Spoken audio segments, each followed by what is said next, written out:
خلق الإنسان علمه البيان. نحمده ونصلي على رسوله الكريم اما بعد فاعوذ بالله من الشيطان الرجيم بسم الله الرحمن الرحيم رب اشرح لي صدري ويسر لي امري واحلل عقدة من لساني يفقهوا قولي. ترجمہ: من کون ہے، ذا وہ، الذی وہ جو، یقرض اللہ قرض دے گا اللہ کو، قرضاً قرض، حسناً اچھا، فیضاعفہ تو وہ دگنا کرے گا اس کو، بڑھائے گا اس کو، لہو اس کے لیے، اضعافاً کثیرتاً کئی گنا، واللہ اور اللہ، یقبض گھٹاتا ہے، ویبسط اور بڑھاتا ہے، وإلیہ اور طرف اس کے، ترجعون تم لوٹائے جاؤ گے۔ الم ترى کیا تم نے دیکھا نہیں، الی الملأ طرف سرداروں کے، من بنی اسرائیل بنی اسرائیل میں سے، من بعد موسیٰ موسیٰ علیہ السلام کے بعد، اذ قالوا جب انہوں نے کہا، لنبی واسطے ایک نبی کے، لہم جو ان کے لیے تھا،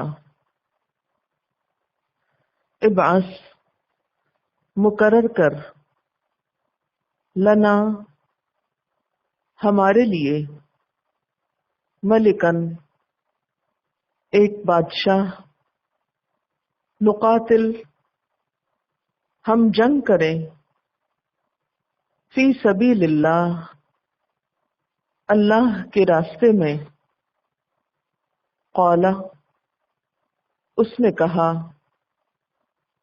حل کیا، عصیتم امید ہے کہ تم، ان اگر، کتبہ لکھ دیا گیا، علیکم تم پر، القتال جنگ کرنا، اللہ کہنا، تقاتلو تم جنگ کرو گے، قالو انہوں نے کہا، وما لنا اور کیا ہے واسطے ہمارے، اللہ کہنا، نقاتلا ہم جنگ کریں، فی سبیل اللہ اللہ کے راستے میں، وقد حالانکہ تحقیق، اخرجنا ہم نکالے گئے، من دیارنا اپنے گھروں سے، وابنائنا اور اپنے بیٹوں سے، فلما پھر جب، کتبہ لکھ دی گئی، علیہم ان پر، القتال جنگ، تولو وہ منہ موڑ گئے، الا مگر، قلیلاً تھوڑے، منہم ان میں سے، واللہ اور اللہ، علیم جاننے والا ہے، بالظالمین ظالموں کو، وقال لہم اور کہا ان کے لیے، نبیہم ان کے نبی نے، ان اللہ بے شک اللہ تعالی نے، قد تحقیق، بعث مقرر کیا، لکم تمہارے لیے، طالوت طالوت کو، ملکہ ایک بادشاہ، قالو انہوں نے کہا، انا کیوں کر، یکونو ہو سکتی ہے، لہو اس کے لیے، الملک بادشاہت، علینا ہم پر، ونحن حالانکہ ہم، احق زیادہ حقدار ہیں، بالملک بادشاہت کے، منہ اس سے، ولم اور نہیں، یؤتا وہ دیا گیا، سعتن وسعت، من المال مال میں سے، قال کہا، ان اللہ بے شک اللہ تعالی نے، اصطفاہ چن لیا اس کو، علیکم تم پر،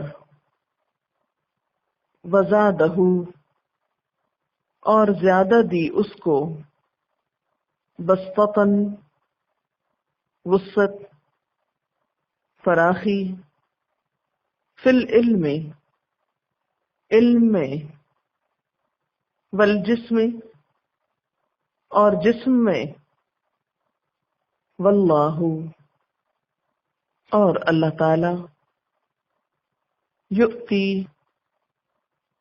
دیتا ہے، ملکہ اپنی بادشاہت،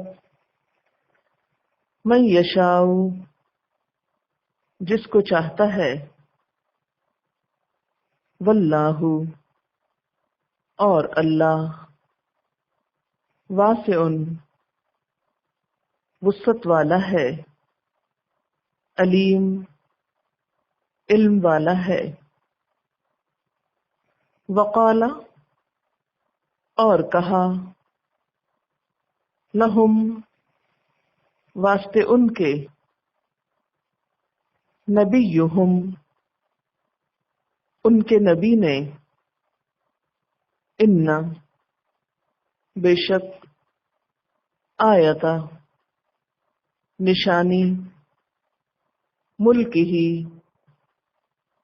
اس کی بادشاہت کی، ان کہ، یأتیکم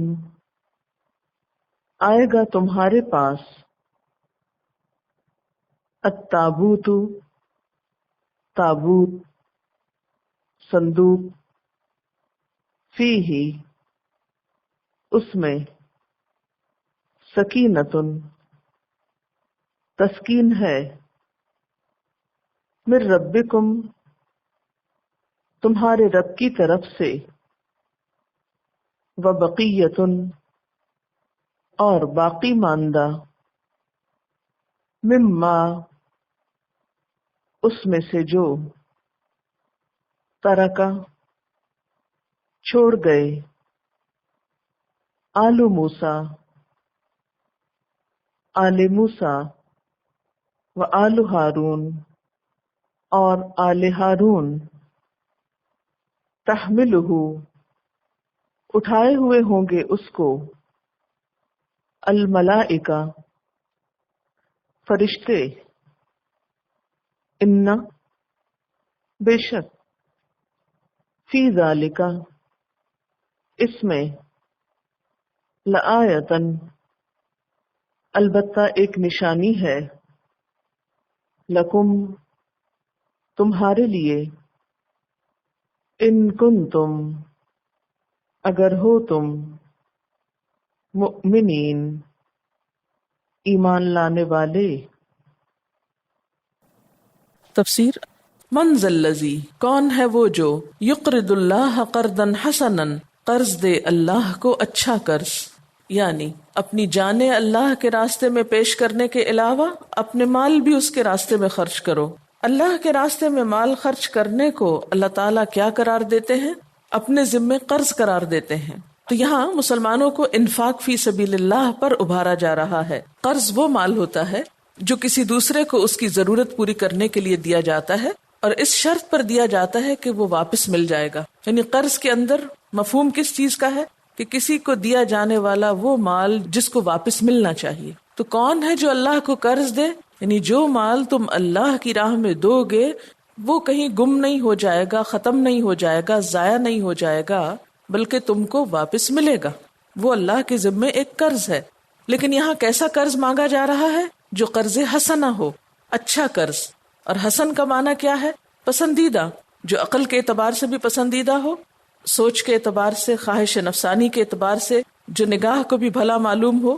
لیکن یہاں قرض حسنہ سے مراد اللہ کے راستے میں وہ مال خرچ کرنا ہے جو خصوصاً اس کے دین کے راستے میں کیا جائے، اس کے دین کے فائدے کے لیے کیا جائے، اس کے دین کی ترقی کے لیے کیا جائے۔ ویسے تو فی سبیل اللہ کوئی بھی مال آپ خرچ کریں، خواہ کسی غریب مسکین کو دیں یا کسی بھی ضرورت مند کو دیں، اگر اچھی نیت سے دیں گے تو اللہ تعالیٰ اس کو اپنے ذمہ قرض حسنہ سمجھتے ہیں۔ لیکن اس آیت کے ریفرنس میں اور ان واقعات کے کانٹیکسٹ میں یہاں جس انفاق کی بات ہو رہی ہے وہ اللہ کے دین کے راستے میں خرچ کرنے کی بات ہو رہی ہے۔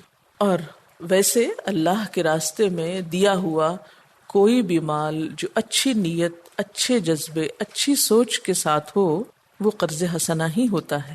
من ذا الذی یقرض اللہ قرضا حسنا کون ہے جو اللہ کو قرض دے قرض حسنہ فیضاعفہ لہ اضعافا کثیرا پھر اللہ تعالیٰ اس کو کئی گنا بڑھا دے۔ قرض جو ہے قاف ر ضاد اس مال کو کہتے ہیں جو کسی دوسرے کو اس کی ضرورت پوری کرنے کے لیے دیا جاتا ہے اور اس شرط پر دیا جاتا ہے کہ وہ واپس مل جائے گا۔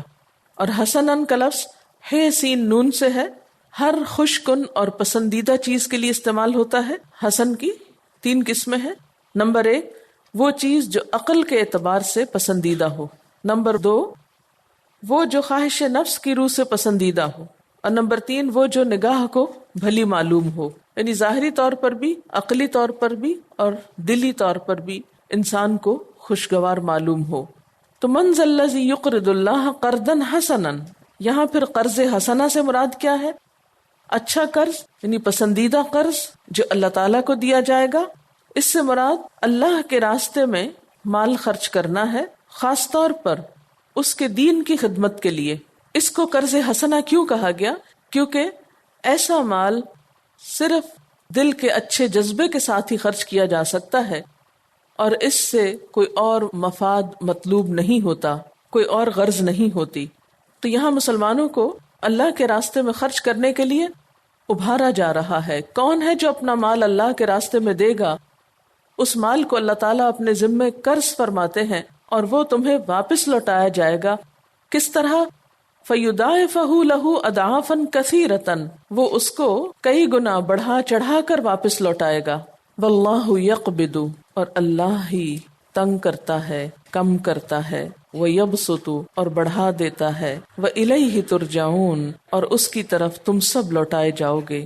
مال کی کمی بیشی اللہ کی طرف سے ہے. کسی کے زیادہ مال میں کمی کا ہونا یا کم مال کا پھیل جانا یعنی زیادہ ہو جانا، مال میں کثرت ہو جانا، یہ سب کچھ اللہ تعالیٰ کی مرضی سے ہوتا ہے. تو جب دیا اس نے تو اس کے دیے ہوئے میں سے اسی کی راہ میں دینا تم پر بھاری نہ ہو.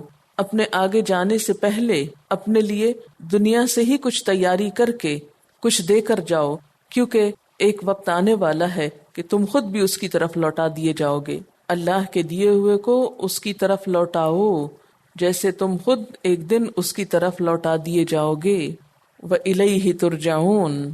کہا جاتا ہے کہ جب یہ آیت نازل ہوئی تو حضرت ابو الدہداء نبی صلی اللہ علیہ وسلم کی خدمت میں حاضر ہوئے اور آپ سے پوچھا، اے اللہ کے رسول صلی اللہ علیہ وسلم، میرے ماں باپ آپ پر قربان ہوں، کیا اللہ تعالیٰ ہم سے قرض مانگتے ہیں حالانکہ وہ قرض سے بے نیاز ہے؟ یعنی اللہ تعالیٰ تو محتاج نہیں ہے، پھر وہ قرض مانگتے ہیں؟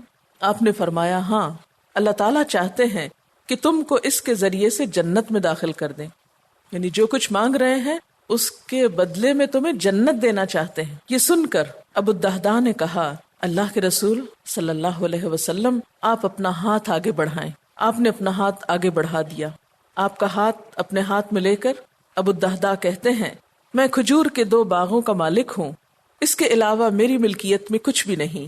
میں اپنے یہ دونوں باغ اللہ تعالیٰ کو قرض دیتا ہوں. آپ صلی اللہ علیہ وسلم نے ان سے فرمایا، ایک اللہ کے راستے میں وقف کر دو اور دوسرا اپنے اہل و عیال کی ضروریات کے لیے باقی رکھو.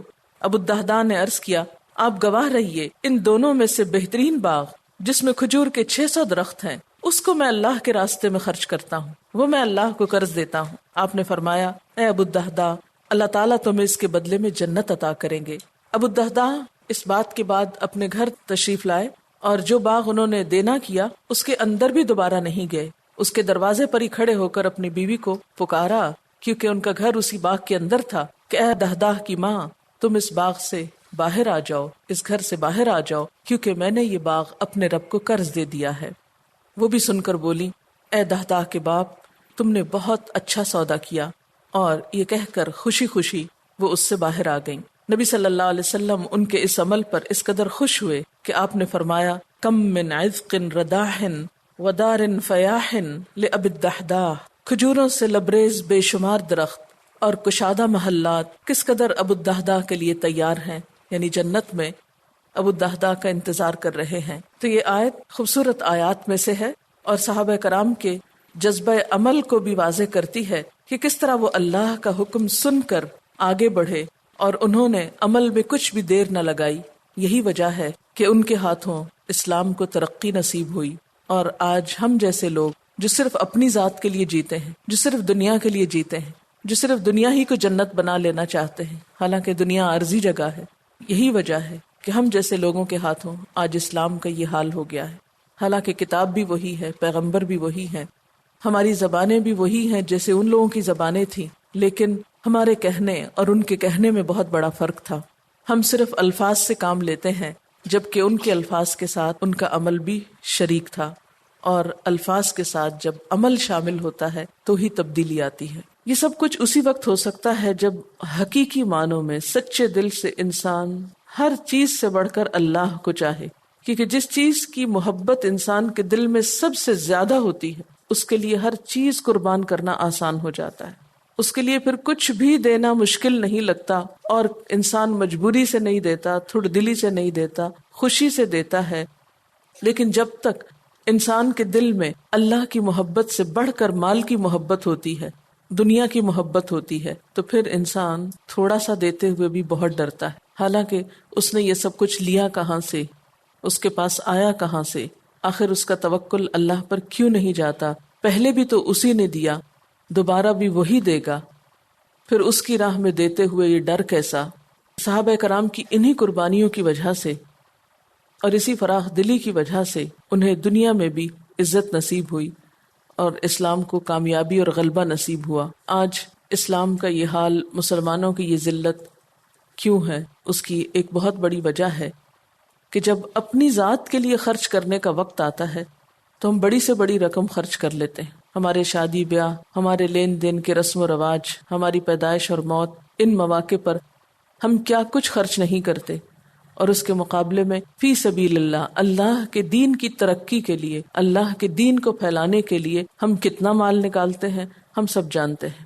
ہر شخص اپنا حساب خود کر سکتا ہے. لیکن یاد رکھیے کہ جو کچھ ہم دنیا کے لیے خرچ کر رہے ہیں اور دنیا میں چھوڑ رہے ہیں وہ دنیا میں ہی رہ جائے گی، اس میں سے کوئی بھی چیز ہمارے ساتھ نہیں جائے گی. اور وہ چیز جو خالصتاً اللہ کی رضا کے لیے، اس کی خوشی کے لیے، اس کی خاطر، اس کے نام پر، اس کے دین کے لیے ہم دیتے ہیں، اسے نہ صرف یہ کہ وہ لوٹائے گا بلکہ کئی گنا کر کے لوٹائے گا. کیونکہ یہاں پر کیا فرمائے گا؟ فَيُضَاعِفَهُ لَهُ أَضْعَافًا كَثِيرًا، اسے کئی گنا بڑھا کر لوٹائے گا. حضرت ابو ہریرہ رضی اللہ تعالیٰ عنہ بیان کرتے ہیں کہ نبی صلی اللہ علیہ وسلم نے فرمایا، جس نے حلال کمائی سے ایک کھجور برابر بھی خیرات کی اور اللہ تعالیٰ حلال کمائی ہی کی خیرات قبول کرتا ہے تو اللہ تعالیٰ اسے اپنے دائیں ہاتھ سے قبول کر لیتا ہے. یعنی ایک کھجور جیسی چیز اگر کسی کے پاس چھوٹی سی چیز بھی ہے تو وہ اسے بھی قبول کر لیتا ہے، اور خیرات کرنے والے کے لیے اسے اس طرح بڑھاتا رہتا ہے جیسے کوئی تم میں سے اپنے پچھیرے کی پرورش کرتا ہے، یہاں تک کہ وہ ایک کھجور پہاڑ کے برابر ہو جاتی. یعنی اللہ تعالیٰ کتنا بڑھاتا ہے کہ ایک لقمہ ایک پہاڑ برابر ہو جائے. شرط یہ ہے کہ وہ حلال رزق میں سے ہو اور خالصتاً اس کے لیے خرچ کی گئی ہو. اور یہاں یہ جو دو لفظ استعمال ہوئے نا، یقبض و یبسط، اس کا مفہوم یوں ہے کہ قبضہ کہتے ہیں مٹھی کو، یقبض مٹھی بند کر لینا اور یبسط پھیلا دینا. یعنی مال کی کمی کے لیے یقبض کا لفظ ہے اور یبسط مال کے بڑھ جانے کے لیے. پھر فرمایا الم تر الی الملأ من بنی اسرائیل من بعد موسیٰ، کیا تم نے دیکھا نہیں بنی اسرائیل کے سرداروں کو جو موسیٰ علیہ السلام کے بعد آئے. یہ واقعہ موسیٰ علیہ السلام کی وفات کے 300 سال بعد کا ہے. ملأ میم لام حمزہ، ملأ کا مطلب ہوتا ہے بھر دینا، اور الملأ کا مطلب ہے سردار. سرداروں کو ملأ کیوں کہتے ہیں؟ کہ ایسے لوگ جو دوسروں کے دلوں اور نگاہوں کو ہیبت اور رعب سے بھر دیتے ہیں یا اپنی شان و شوکت سے بھر دیتے ہیں، آب و تاب سے بھر دیتے ہیں. الم تر الی الملأ، کیا تم نے دیکھا نہیں طرف سرداروں کے، من بنی اسرائیل، بنی اسرائیل کے، من بعد موسیٰ، موسیٰ علیہ السلام کے بعد. کتنا بعد؟ 300 سال بعد. کیا ہوا تھا؟ اذ قالوا لنبی لہم، جب انہوں نے کہا تھا اپنے نبی سے. کیا کہا تھا؟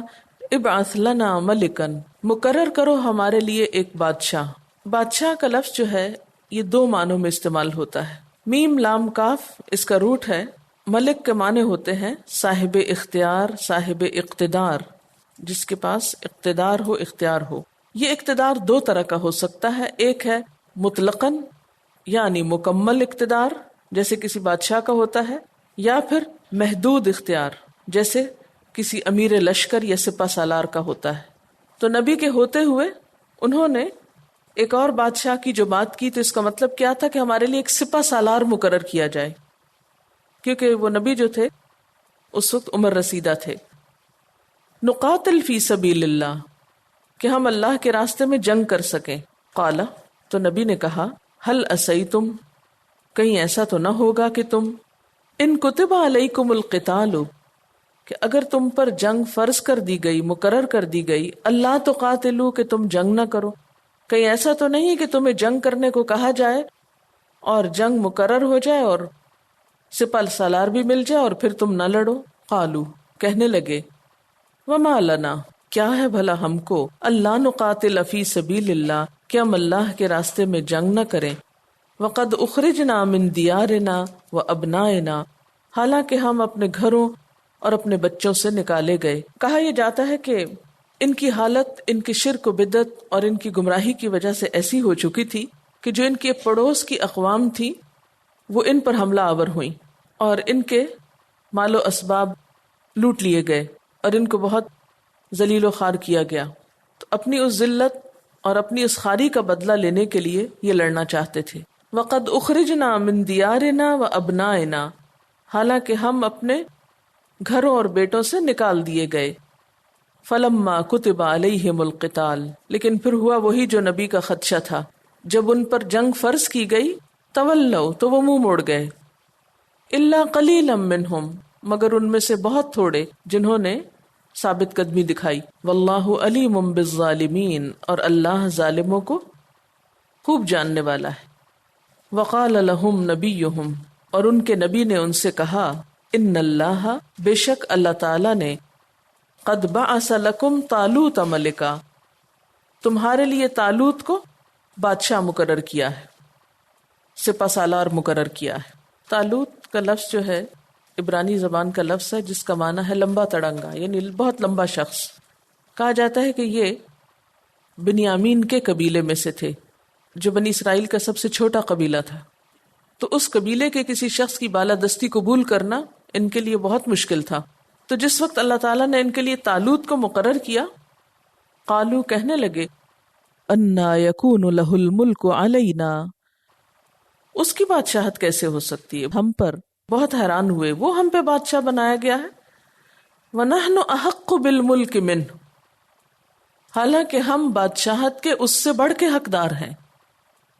کیونکہ اپنے اندر تکبر اور بڑائی کا جو خیال سمایا ہوا تھا، تو اس لیے کسی دوسرے کی بڑائی کو قبول کرنا ان کے لیے بڑا مشکل ہو گیا۔ اور وجہ کیا بتائی؟ وَلَمْ يُؤْتَ سَعَةً مِّنَ الْمَالِ، اس کو تو مال کی کوئی وسعت بھی نہیں دی گئی، اس کو تو مال میں سے بھی کچھ نہیں ملا۔ جو زوال یافتہ قومیں ہوتی ہیں ان کے نظریات اور خیالات اسی قسم کے ہوتے ہیں۔ وہ کسی کی بڑائی کو دیکھتے وقت یہ دیکھتی ہیں کہ اس کے پاس مال کتنا ہے۔ بنی اسرائیل پر بھی چونکہ اس وقت زوال آ چکا تھا اخلاقی طور پر اور اعمال کے اعتبار سے اور پھر سیاسی اعتبار سے بھی، لہذا وہ سپہ سالار میں کیا خوبی تلاش کر رہے تھے کہ اس کے پاس مال کتنا ہے۔ حالانکہ ایک سپہ سالار کی اصل خوبی کیا ہونی چاہیے کہ اس کے پاس قوت کتنی، صلاحیت کتنی۔ قال ان اللہ اصطفاہ علیکم، نبی نے کہا کہ بے شک اللہ نے اس کو تم پر چنا ہے۔ ظاہر ہے کہ وہاں الیکشن تو نہیں تھے، اگر ہوتے بھی تو وہ پھر کیسے شخص کو چنتے؟ جیسے ہماری قوم چنتی، کسی بھی امیدوار کو منتخب کرنے کے لیے کیا دیکھا جاتا ہے؟ اس کے پاس مال کتنا ہے۔ اور وقتی طور پر اگر کوئی اپنا مال بانٹ دے ان میں، چاہے 5 روپے ہی کیوں نہ دے دے، تو وہ آسانی سے ووٹ خرید سکتا ہے۔ بہرحال فرمایا اللہ نے اسے تم پر چنا ہے۔ وَزَادَهُ بَسْطَةً فِي الْعِلْمِ وَالْجِسْمِ، اور اس کو علم اور جسم دونوں میں وسعت عطا کی، یعنی جسمانی اعتبار سے بھی مضبوط ہے اور علم کے اعتبار سے بھی۔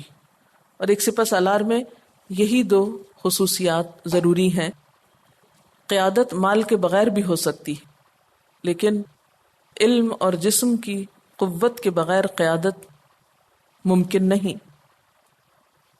ایک شخص جو خود مریض ہو، ایک شخص جو خود جاہل ہو، خواہ وہ کتنا ہی مالدار ہو، وہ دوسروں کی خدمت اور مدد کیا کر سکتا ہے؟ دوسروں کی رہنمائی کس طرح کر سکتا ہے؟ واللہ یؤتی ملکہ من یشاء، اور اللہ اپنی بادشاہت جس کو چاہتا ہے دیتا ہے۔ اسے تم سے مشورہ نہیں کرنا، تمہاری مرضی کے مطابق نہیں کسی کو چننا، وہ جو چاہے کرے۔ کیوں؟ اس لیے کہ واللہ واسع علیم، اللہ وسعت والا ہے، علم والا ہے، اس کے فیصلے علم کی بنیاد پر ہوتے ہیں، ان کی خاص حکمتیں ہوتی، وہ تمہاری طرح تنگ نظر نہیں۔ وقال لهم نبیہم، اور ان کے نبی نے ان سے کہا، ان آیت ملکہ، بے شک اس کی بادشاہت کی نشانی یہ ہے، ان یاتیکم التابوت، کہ تمہارے پاس تابوت واپس آ جائے گا۔ یہ تابوت کیا تھا؟ تابوت کا لفظ جو ہے تے واو بے سے ہے۔ توب کا مطلب ہوتا ہے رجوع کرنا، توبہ بھی اسی سے ہے۔ تو تابوت کو تابوت کیوں کہا جاتا ہے؟ مانا تو اس کا نا باکس یا صندوق، کیونکہ انسان چھوٹی بڑی ضرورت کے لیے بار بار اس کی طرف پلٹتا ہے، اس کو کھولتا ہے۔ تو یہاں کس تابوت کی طرف اشارہ ہے؟ بنی اسرائیل اس کو عہد کا صندوق کہتے تھے۔ اس میں آل موسیٰ اور آل ہارون کے تبرکات تھے۔ مثلاً وہ پتھر کی تختیاں جو حضرت موسیٰ علیہ السلام کوہ طور سے لائے تھے، جس میں تورات لکھی ہوئی تھی، پھر تورات کا وہ اصلی نسخہ جو حضرت موسیٰ علیہ السلام نے خود لکھوایا تھا. اسی طرح ایک بوتل میں من ڈال کر رکھا ہوا تھا، من و سلوہ جو ان پہ اترتا تھا. پھر وہ عصا بھی تھا جو موسیٰ علیہ السلام پھینکتے تھے تو سانپ بن جاتا، اژدہا بن جاتا. تو ان کے پیغمبروں کی جو نشانیاں تھیں، جو معجزات جیسی چیزیں تھیں، وہ سب کچھ اس باکس کے اندر موجود تھیں. اب یہ باکس کہاں چلا گیا تھا؟ ان کی دشمن قوم کے پاس چلا گیا تھا جب وہ ان پر حملہ آور ہوئے. ان کا خیال یہ تھا کہ چونکہ یہ تابوت ہمارے پاس سے چلا گیا ہے، اس لیے اب ہم بہت نقصان میں ہیں. تو ان کے نبی نے ان کو خوشخبری دی کہ طالوت کے اللہ تعالیٰ کی طرف سے بادشاہ مقرر ہونے کی نشانی یہ ہے کہ تمہارا صندوق تمہارے پاس واپس آ جائے گا. فیہ سکینۃ من ربکم، اس میں تمہارے رب کی طرف سے تسکین کا سامان ہے. وبقیۃ، اور باقی ماندہ چیزیں، مما ترک آل موسیٰ و آل ہارون، اس میں سے جو چھوڑ گئے آل موسیٰ اور آل ہارون. تحملہ الملائکہ، اسے فرشتے اٹھائے ہوئے ہوں گے. ان فی ذالک لآیہ، بے شک اس میں البتہ ایک نشانی ہے، لکم تمہارے لیے، ان کنتم مؤمنین، اگر تم مومن ہو، اگر تم ماننے والے ہو تو یہی بات تمہارے لیے کافی ہو جانی چاہیے کہ طالوت کے آنے کے بعد تمہارا باکس واپس آئے گا. اور کہا جاتا ہے کہ ہوا بھی یہ کہ جو ہی اللہ تعالیٰ نے ان کو مقرر کیا تو دوسری طرف جس قوم کے پاس یہ باکس تھا ان کے اندر طرح طرح کی وبائیں پھوٹ پڑی، بڑی مصیبتیں نازل ہونے لگی. تو انہیں یہ خیال آیا کہ شاید یہ اس باکس کی وجہ سے ہم پر سب نحوست آ رہی ہے. تو اسرائیلی روایات میں یہ بات لکھی ہوئی ہے کہ انہوں نے اس کو ایک بیل گاڑی کے اوپر رکھا اور اس کو ہانک دیا، اور وہ بیل گاڑی جو تھی وہ سیدھی ان کے پاس آ گئی. قرآن کا بیان یہ ہے کہ فرشتے اس کو واپس لے آئے تھے. بہرحال یہ بھی ہو سکتا ہے کہ گاڑی پر رکھا ہوا اور وہ چونکہ خود بخود چل رہی تھی تو بیل کو خود تو نہیں پتا تھا کہ کہاں جانا ہے اس کو، تو فرشتوں نے اس کو گائیڈ کیا ہوگا. اسی لیے فرمایا کہ ان فی ذالک لآیۃ لکم، بے شک اس میں تمہارے لیے ایک نشانی ہے، ان کنتم مؤمنین، اگر تم مومن ہو. وآخر دعوانا ان الحمد للہ رب العالمین. سبحانک اللہم وبحمدک، اشہد ان لا الہ الا انت، استغفرک واتوب الیک. والسلام علیکم ورحمۃ اللہ وبرکاتہ.